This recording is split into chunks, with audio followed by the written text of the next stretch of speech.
In 1952, a very talented worker walked away from his position at a New York post office.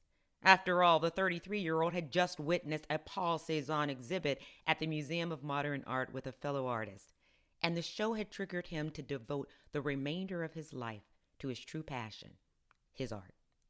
Fortunately for the rest of us, painter, printmaker, and teacher Vincent DaCosta Smith did just that. Born in Brooklyn in 1929 to Bajan immigrants, Smith dabbled in art while attending high school, working part-time, and studying piano and the alto sax. At 17, he joined the Army and traveled with his brigade before returning and taking up painting and printmaking. Smith was hired at a local post office at age 22, where he would befriend fellow artist Tom Boutius, the one who would take him to the Cézanne exhibit a decade later. After the pivotal exhibit, Smith studied at the Art Students League in 1953 and attended classes at the Brooklyn Museum Art School. At this time, his paintings were influenced by both German Expressionism and local urbanity, given the rich New York nightlife and jazz clubs surrounding him in his native Brooklyn and nearby in Manhattan's Greenwich Village and Lower East Side.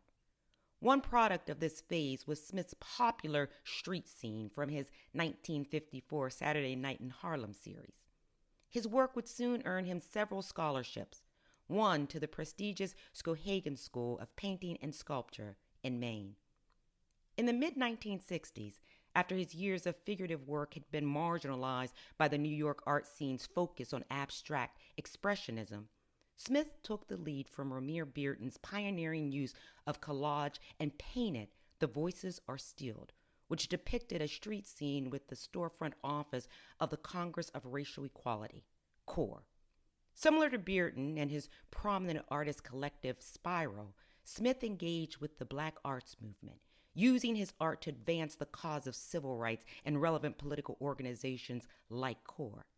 Smith began teaching art in 1967 and for decades taught at the Whitney Museum's Art Center and at the Center for Art and Culture of Bedford-Stuyvesant. His work was showcased in numerous solo and group exhibits and in the collections of many major museums up through his December 2003 death at age 74. Of his work, Vincent DaCosta Smith once offered the following: "My approach has always been very spontaneous and sort of inventive, instinctive, intuitive. I tend to refer to whatever I am doing as an orchestration. I may be working with 7 or 8 ingredients at the same time: oil and sand, dry pigment and collage, and pebbles and dirt, and so forth. To control all of these elements, all of these things have to work together in a certain way so that when the finished product is presented, it makes sense. When I hit, I'm like a conductor."